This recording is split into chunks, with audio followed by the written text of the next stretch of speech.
parle encore de l'autosuffisance alimentaire. Est-ce que ce n'est pas l'agriculture qui va faire sortir ces pays à l'état où ils se trouvent maintenant là? Parce qu'il faut quand même les dire que ces secteurs a eu à développer la plupart des pays. Mais pourquoi est-ce que la République démocratique du Congo ne peut pas justement s'y pencher dans ces secteurs-là pour pouvoir développer un certain nombre de choses? Notre thème d'aujourd'hui, fidèles téléspectateurs de BMT Télévision, est comment rendre les secteurs agricoles attractifs en République démocratique du Congo. Pour ce faire, je reçois pour vous sur notre plateau de BMT Télévision M. Fumototo, qui est le président du parti politique Idéal Patriote. Bienvenue. Merci à vous et à tous que je suis. Alors, on va parler de comment rendre les secteurs agricoles attractifs. On a l'impression que ces secteurs a été vraiment oubliés. Et la question fondamentale, c'est justement notre thème là. Comment rendre ces secteurs attractifs?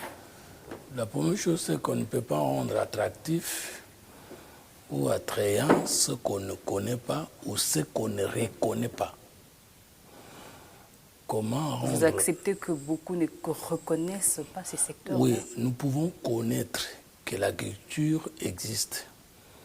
Mais est-ce que nous reconnaissons ça avant, pendant et après le temps de Joseph Kabila? Est-ce que nous avons reconnu ça comme il faut lors du premier mandat du président de la République, chef de l'État, Félix Tshisekedi Antoine Tshilombo?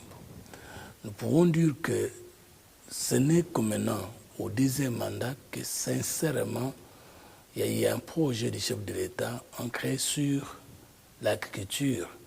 Alors que dans tous les pays développés, on a commencé par réaffirmer un principe. L'agriculture, c'est la priorité des priorités. Exactement. Parce que vous savez, le corps humain a trois... D'abord, le corps humain est un tremplin pour l'esprit de l'homme. Le corps humain est un instrument au service de l'homme et le corps humain est une enveloppe pour la mission de l'esprit pendant un laps du temps. Mais le corps humain, ça c'est la troisième voie, parce que nous pensons que l'homme a trois parties. L'homme est esprit, l'homme est corps et l'homme est milieu. En ce moment, c'est le concept du développement triade, notre vision. L'homme est esprit, l'homme est corps, l'homme est milieu. En considérant l'homme comme esprit, ou le moule de l'homme comme esprit, nous avons trois objectifs majeurs à poursuivre si nous voulons que le Congo change. 1. Lutter contre l'ignorance. Il s'agit ici de l'ignorance du rôle prépondérant, déterminant de l'agriculture dans la vie de l'être humain. Je prends un adage qui dit « Le ventre enfamé n'a point d'oreille ». Mais qu'est-ce que nous mangeons à 80% qui ne provient pas de l'agriculture? Est-ce qu'il était normal de trouver un pays qui a un ministère ayant dans ses attributions la pêche, l'agriculture et l'élevage, mais lequel pays a l'eau raté, a beaucoup raté, a l'eau raté, pendant que le ventre congolais se meurt de faim, le poisson se meurt de vieillesse, et ces jeunes même de se poser la question,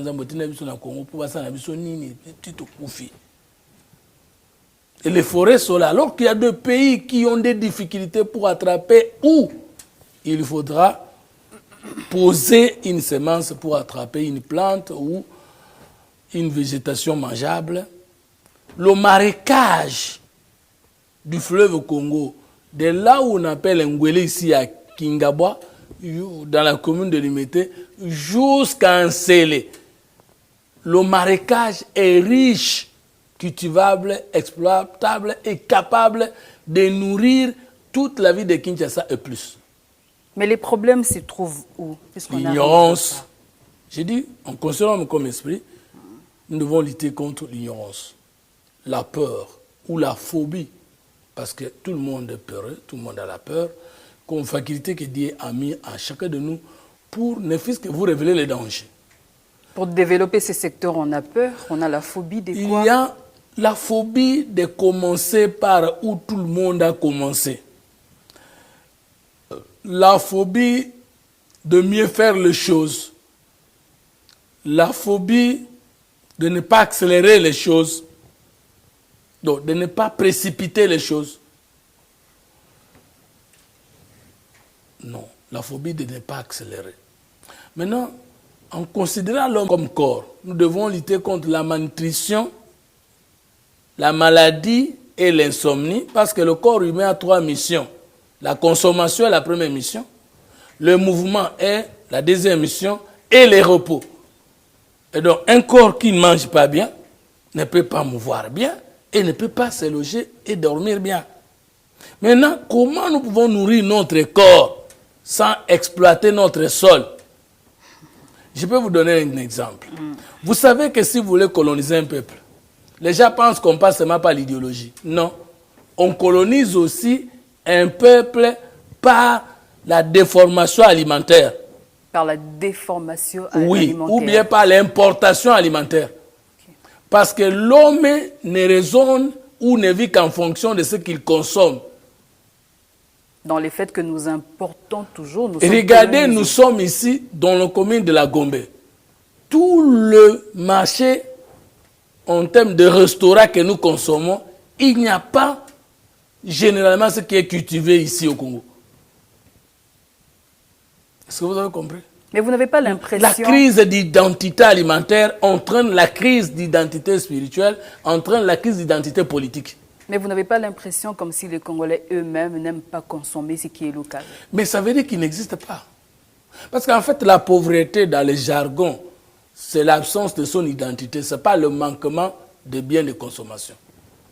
Nous sommes pauvres spirituellement parce que nous ne connaissons pas l'importance de notre sol. Nous disons que le corps humain doit consommer, le corps humain doit mouvoir et le corps humain doit se reposer. Et pour cela, nous avons besoin de quoi? Nous devons lutter contre la malnutrition. On ne peut pas lutter contre la faim. Je vois des ONG de lutte contre la faim. Non! Si on tue la faim, toutes ces alimentations, tous ces élevages vont disparaître, non? Parce que c'est la faim qui nous donne l'appétit. Mais justement... Et c'est toujours la faim qui nous donne la satiété. C'est la faim qui vous dit c'est fini. Mais la faute revient à qui? Aux décideurs politiques que vous êtes. Ce n'est pas la population. Vous, la faute c'est à vous. À nous, les gens de la presse. Oui, vous êtes l'élite.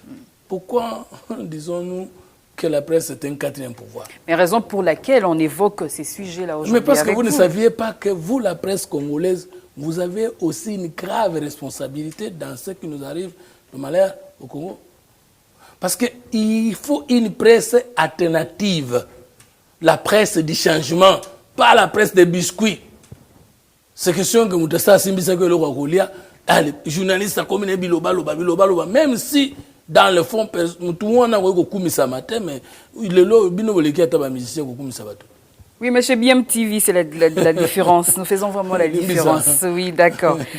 Vous avez évoqué le problème simplement des aliments et tout, mais vous oubliez une chose qui est très importante, on manque de routes pour les dessertes agricoles. Non, ça aussi, c'est un problème. On ne manque pas de routes. On manque seulement la connaissance, la prise de conscience de notre identité alimentaire. Parce qu'il y a un principe dans l'ingénierie alimentaire, je ne sais pas, agricole, et même dans l'ingénierie civile en général. La route se construit d'elle-même. Vous savez ce que ça veut dire? C'est un jargon. La route se construit elle-même. La route se construit d'elle-même. Comment? Ça signifie que la route n'existe pas s'il n'y a pas un besoin conséquent qui exige sa qualité ou le contraire. Mais les besoins est là. Non, il n'y a pas le besoin parce que nous savons que Hong Kong aza kitivateur na biso alone la rabiso, Chine alone la rabiso, Grande-Bretagne alone la rabiso, ababoko le la rabiso, di bundu toliake uti na mboka mususu, Thomson uti na mboka mususu, Ngombe uti na mboka mususu, Soso uti na mboka mususu, Madeso uti na mboka mususu, c'est à notre honte. Mais il y a une question. Vous avez compris? Oui. Nous ne pouvons pas construire les routes si nous ne savons pas à quoi servent ces routes. C'est pourquoi on dit que la route se construit d'elle-même. Par exemple, vous voulez évacuer les marchandises du Congo central. La route que vous devez construire doit être bétonnée parce que ça va faire passer les poids lourds. En ce moment, qu'est-ce qui vous exige la qualité d'une route? C'est la qualité du travail, c'est le besoin économique que vous avez et les biens de consommation que vous attendez. Donc, il n'y a pas de route de dessert agricole parce que nous n'avons jamais décidé de faire de l'agriculture priorité de priorité. Ensuite, j'ajoute, non seulement que nous devons lutter contre la faim, la malnutrition et l'insomnie, pour ne prendre que la faim et lutter contre la malnutrition, nous devons aussi, nous, chaque être humain de la terre, manger non seulement à notre faim, mais surtout à notre goût et à notre santé. Je ne sais pas si vous comprenez. Si. Manger à sa faim, ça signifie que voilà pourquoi les autres ont qu'un super appétit, bon appétit, apéritif, tout ça. C'est pour susciter la faim.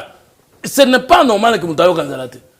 Or, chez nous, au Komona, bon, on a 8 heures déjà, les lignes, maman n'a bêté mbata. Yo, moi, je crois que si tu fais ça à mon enfant, c'est criminel. Même il va le kokoufa. Parce que moi, on a bien de bobenga qui est na mukiri. Ayaki na libumu na nzamba pesa qui beaucoup de sabilo ko bien de bobenga qui a comme criminel. Beaucoup mo gangila ndengeni. Nous devons manger à notre faim. Nous devons manger à notre santé. Tout ce que nous mangeons n'est pas bon. Il faut que les gens découvrent que l'agriculture constitue la priorité des priorités parce que Dieu, lorsqu'il a créé l'homme, le premier produit médical qu'il a inscrit ou prescrit à l'homme, c'est son alimentation. Si vous partez chez les chiens naturels, hein, pas les chiens modernisés, ou les animaux sauvages, vous savez leur système de traitement médical? C'est matito oyo aliaka pona kutonda, matito aliaka pona michopi, matito aliaka pona malaria, parce que bango so la malaria. La fièvre, pour ne pas parler de la malaria.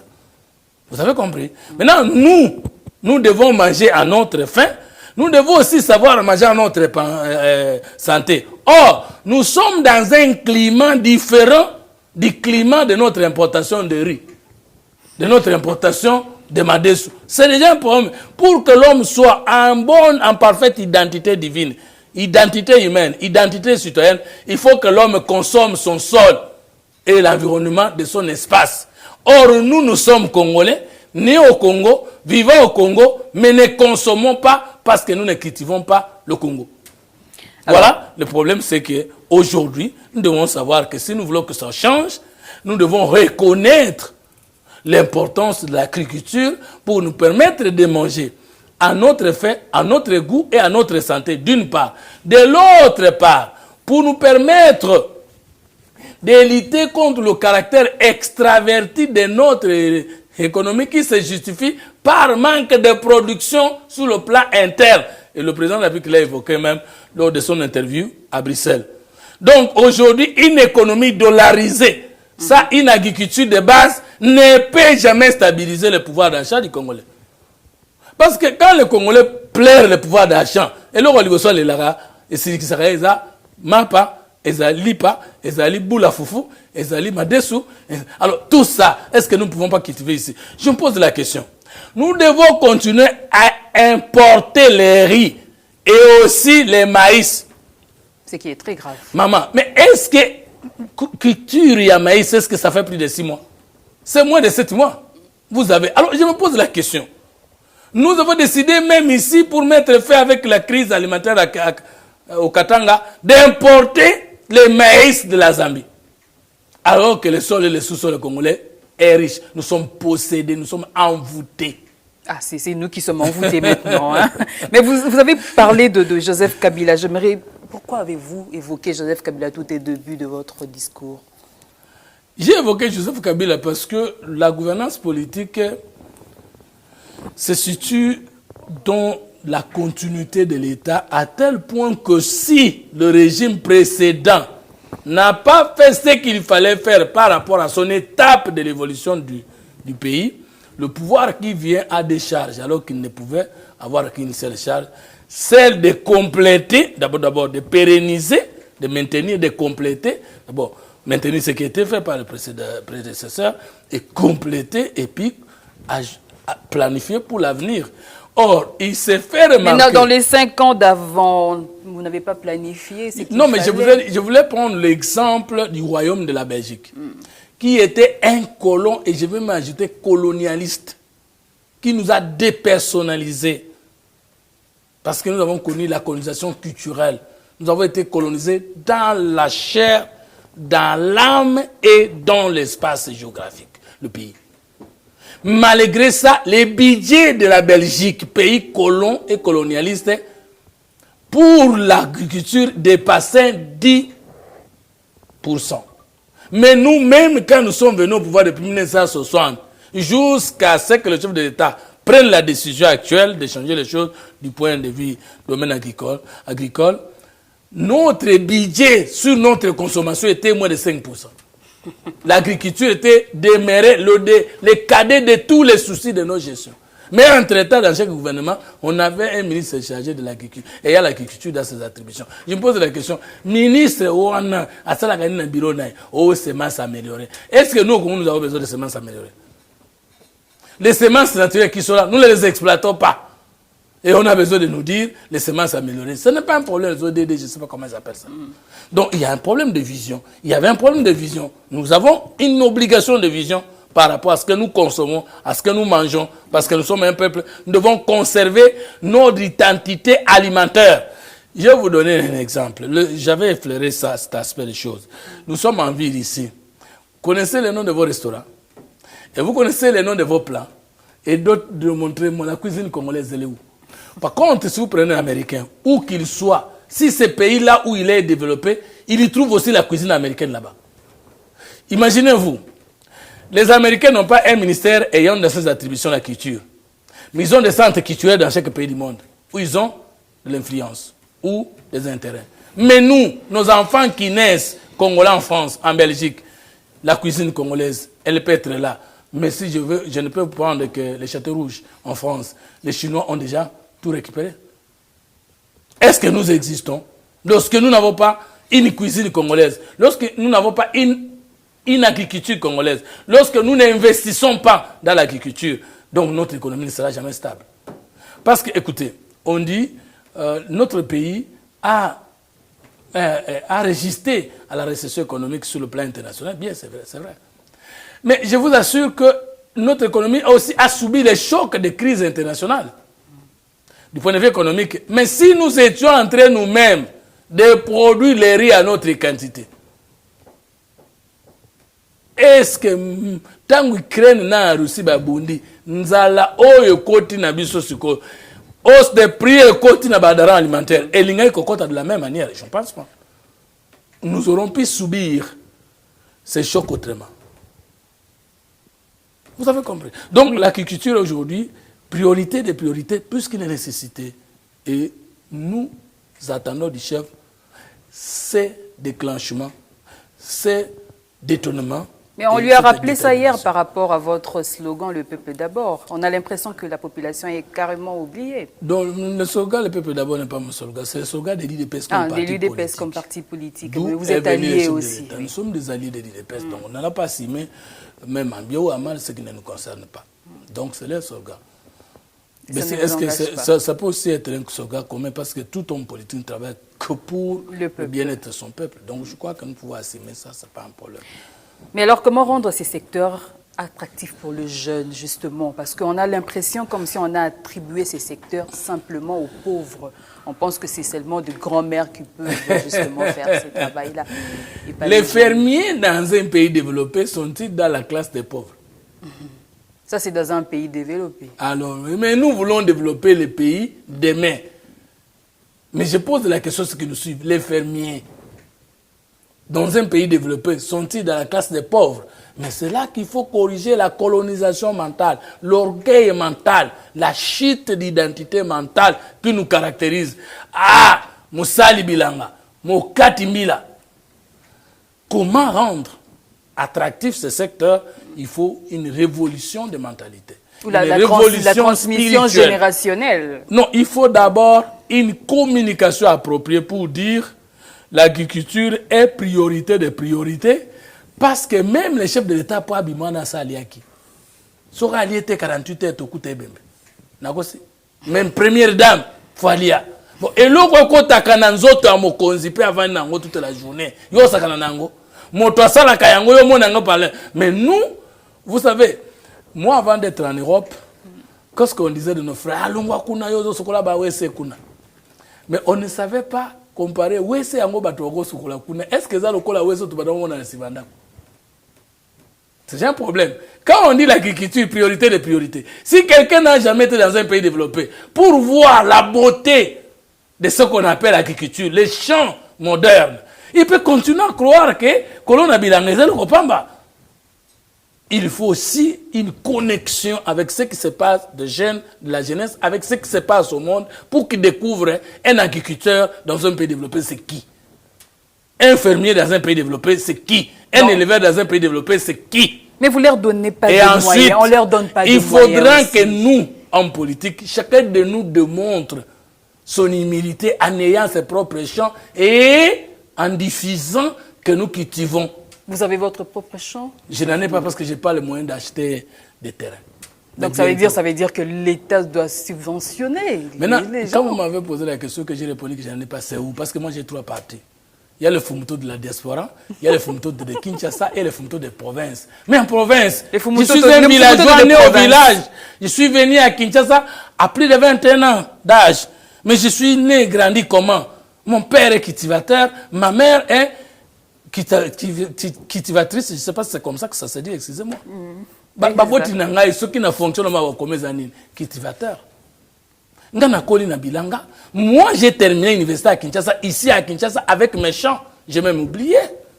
Je dis à tout le monde, moi j'ai été véhiculé en 3e graduat à l'université de Kinshasa, département des sciences politiques et administratives. Quand les gens me voyaient véhiculer, poitrine bombée, ils croyaient que Nazaki, moi, Nayate, moi, Nabilanga, à Massina. Si vous allez à Massina, quartier Troua, Nabidenda, moi j'ai mes hectares là-bas et je cultive avec mes fidèles parce que je suis pasteur. Tu vois un peu ça? Donc, je n'ai pas honte, moi, de défendre l'agriculture parce que moi-même, je suis le fils des agriculteurs et moi-même, j'ai étudié à l'université, terminé à l'université de Kinshasa avec mon agriculture. Mais dites-moi, si tout le monde comprenait. Et je cultivais où? Au marécage du fleuve Congo qu'on appelle Bidenda, à Massina. Et je vais vous dire que ce que vous avez fait sur l'image, comment la place Moussou, n'a pas que vous n'avez pas dit nous autres, nous sommes qui n'a zongi nanga. Et les gens qui m'ont dit très sérieux. Comment atteindre? Donc, c'est pour vous dire que il faut que nous puissions changer notre paradigme sur le Congo. Nous devons nous réconcilier, chacun avec lui-même, chacun avec son compatriote. Mais là, ça doit commencer par là. Ça doit commencer par la tête. Non, je voudrais que ça commence par la presse.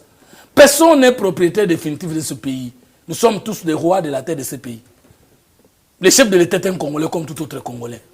Vous êtes aussi Congolaise, comme moi, je suis Congolais. Donc, l'exemple peut venir de toi. Mais quand est-ce qu'on arrête l'importation, finalement? Parce que vous nous dites avec que ce mandat, le chef de l'État dit que nous allons corriger les erreurs du passé. Et je crois que c'est maintenant et jamais.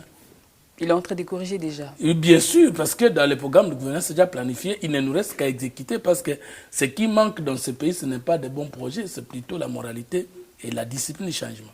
Où en sommes-nous avec les projets 145 territoires? C'est le meilleur des projets que nous n'avons jamais connus dans ce pays depuis que les Belges sont partis. Où en sommes-nous avec? Et je crois que nous allons l'évaluer bientôt parce que le chef a dit que nous devons tout évaluer au mois de janvier. Et avec le mois de janvier, après évaluation, tout peut chambarder. On l'espère. Alors, ça sera comme ça. Comment atteindre l'autosuffisance alimentaire? Une question que vous pouvez carrément répondre. Comment atteindre l'autosuffisance alimentaire? C'est pas maintenant. En RDC.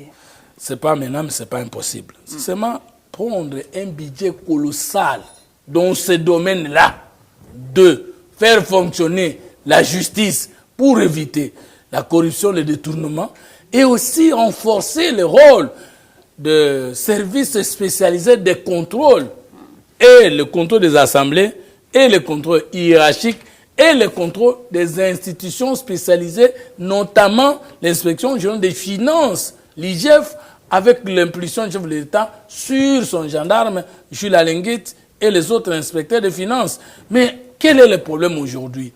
L'IGF est en train de batailler. L'IGF est en train de se mouiller le maillot.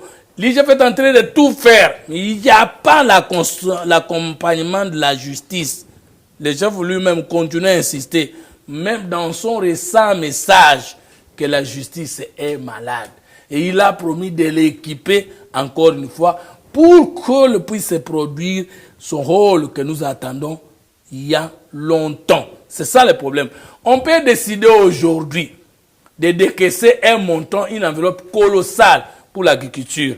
Mais étant donné que le problème du Congo, c'est le Congolais lui-même. Le Congo a un problème d'hommes, le Congo a un problème de culture, le Congo a un problème d'organisation. S'il n'y a pas des hommes de l'agriculture, s'il n'y a pas la culture d'agriculture, et s'il n'y a pas l'organisation de l'agriculture, nous n'atteindrons jamais l'autosuffisance alimentaire. Et tant que nous n'atteindrons jamais l'autonomie, parce que vous parlez de l'autosuffisance. Moi, je dis d'abord de l'autonomie alimentaire congolaise, sans négliger l'apport étranger et le recours au passé. Ensuite, l'autosuffisance alimentaire, c'est très possible. Parce que je vais vous dire la vérité. Madame Bazola dans Congo. Les Congolais eux-mêmes. Pas tous les Congolais. Ce sont les Quinois et quelques Congolais qui habitent dans les chefs-lieux de quelques villes ou provinces. C'est pas ça? Chez nous, mutu nyoso vivaka na biloko mitano. Mutu nyoso sana ezibanaye etang. Et c'est cas à ça la to benga ngodi ruo. Là c'est dans les provinces. Dans les provinces, dans les villages là où je suis né. 2, mutu nyoso kanelanga naye. 3, mutu nyoso kana soso na libata na na ntaba naye. 4, mutu nyoso zakana mbisi na mai na esika akendaka koloba. Mais si c'était le cas, l'exode rural aujourd'hui, on voit tous ce genre de villages qui viennent aujourd'hui. Parce que les Quinois sont allés au village en prospère, en maître. Quand tu vois les Quinois au village, ils ne veulent même pas dire aux villageois qu'eux-mêmes, la plupart d'eux au Kinshasa sont les meilleurs souffrants. Je ne parle que des Quinois du Sankourou. Des meilleurs souffrants. Des meilleurs souffrants. Je parle des villageois de ma province d'origine de Sankourou. Quand ils rentrent au village, sponsorisé par un politicien, parfois à bateau, parfois aller-retour dans un avion, lui-même arrive là-bas, il sait que Koto Aza Salomon, il y a Akomi Kuna Star. Et j'ai mon chauffeur de moto qui me conduisait pendant la campagne, Moïse, qui est avec moi à Kinshasa. Quand je lui montre que, est-ce que vous pensiez qu'à Kinshasa, on peut trouver cet Audi ici à Massina ou à Tchangoudi, je ne croyais pas bien. Est-ce que oyebi kana kisasa dollar kanza papa we mayemba obutimboka oye okanisa kina Kinshasa likpeko ya kana nzete. Tu vois un peu ça. Nous n'avons jamais voulu dire aux villageois, c'est comme la plupart de nos frères qui vivent dans les pays développés, la Belgique, la France. Tant bazo ya oyo kena no poto te bazo spécial ozomona mutu atika ki papa na mama na locataire. Il y a un poto 10 ans, Azoya avait une flat, au bas au foot à 300 $ par jour, mais son père et sa mère, pas tout le monde, hein. Je parle que de ces gens-là. Autant les conditions famille n'ezali, mais il y a avant d'un hôtel. Au lieu de 10 jours, fois 3, fois 300, ça fait 3 000 $. Oui. Pour commencer une petite maison d'une chambre et salon, je pense que 3 000 $ quand même c'est quelque chose. Est-ce que vous voyez notre mentalité? Mais moi, la première fois quand je suis arrivé en Europe, il y a de mes amis que je croyais très riches ici, mais qui ne voulaient plus me recevoir là-bas. Mais je me posais la question, tipo dans un poto zo benga na tendengeni, nzoka de moninga zo boya na mona na condition na vivre na poto. Et ozo mona teba na poto soki oke na poto le lendo na bango sile pas na. Po oye ba vivre bango. Donc je ne parle pas de tous les bana poto, hein. Certains bana poto. Et je peux me dire des faux bana poto. Parce que il y a toujours une loco sur ma bena mana. Voilà un peu.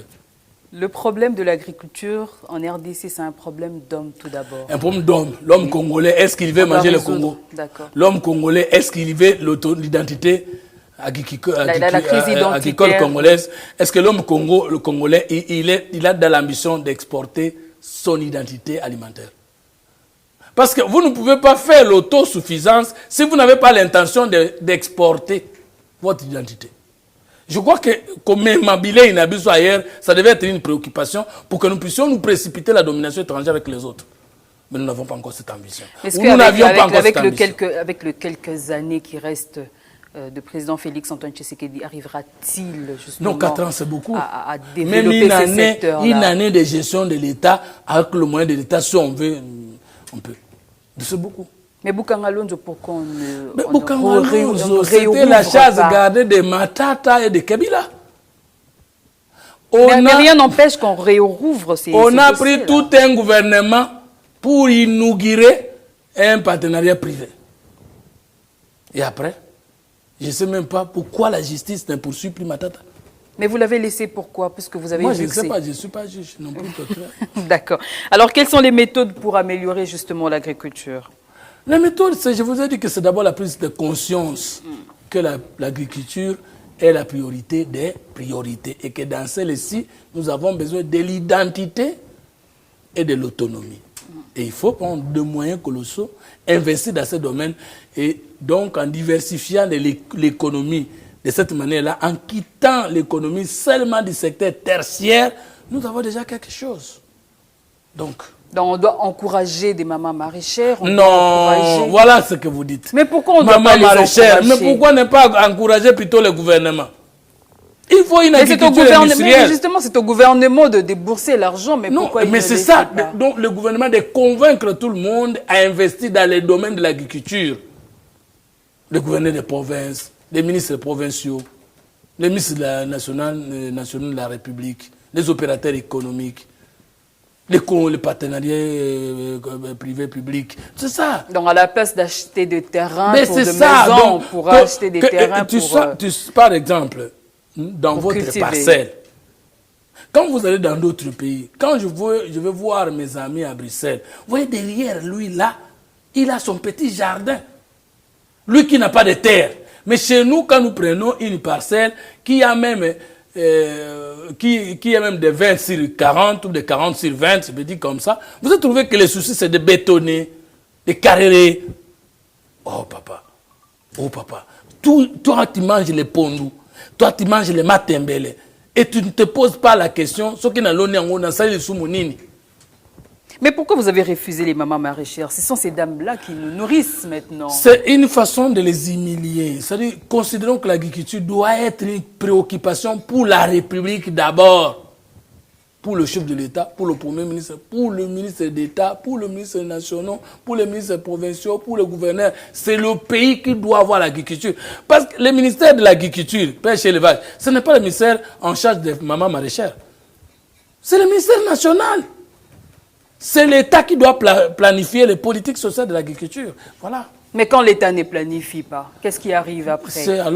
L'absence totale de l'État. Nous sommes dans la phase animale. Sur tout le point. Si l'État ne planifie pas, alors les mamans maraîchères souffrent et puis il n'y a pas d'accompagnement de l'État. Et si l'État planifie, la maman maraîchère là, demain peut être dans une agriculture industrielle. Tu vois par exemple en Europe, vous pouvez trouver une seule personne qui a un champ de 5 à plus de 10 km. Pourquoi? Parce que l'agriculture est industrialisée. Pourquoi laisser cette maman maraîchère entrer et cultiver avec la houe 100 ans après la révolution industrielle? C'est ça le problème. Nous cultivons la houe pendant en plein 3e millénaire. Après les âges de lumière. C'est pas normal. Voilà. Donc il y a un sérieux problème finalement. Alors, Monsieur Fumutoto, ça nous fait un grand plaisir d'avoir partagé ces plateaux avec vous et surtout avec toutes les connaissances que vous avez en matière d'agriculture. Non, je n'ai aucune connaissance en matière agricole, justement de conscience. Vous n'avez que de conscience. Oui, d'accord. Alors, ça nous fait énormément plaisir. Je veux que ça change. Je veux manger Congo. Tu vois, moi, tel que tu me vois là, est difficile. Mais impossible, pour aller à Bilialia.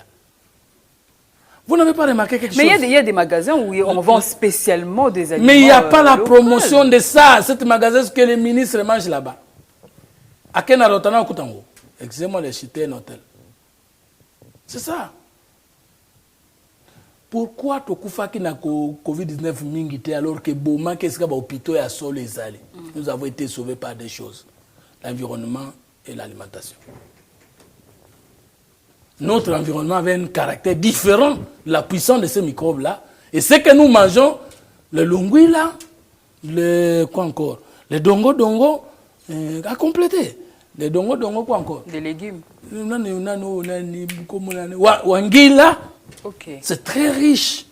Mais est-ce qu'on en mange, on mange encore? Est-ce que c'est des cuisses qu'on en mange maintenant, là, des cuisses, des poulets. Ah non, moi je mange jamais ça, pas jamais. Pas souvent ça. Donc on doit privilégier nos propres aliments. D'abord, même si Ezamabe, c'est alors que nous devons faire des recherches de transformation et d'invention. Et c'est ça un être, et c'est ça un peuple, d'identité alimentaire. Voilà. Merci beaucoup. C'est moi qui vous remercie. Merci également à tous nos fidèles de BMT Télévision. Si vous avez aimé, n'oubliez pas de liker. N'oubliez pas également de nous laisser un petit commentaire. On se retrouve prochainement. Au revoir.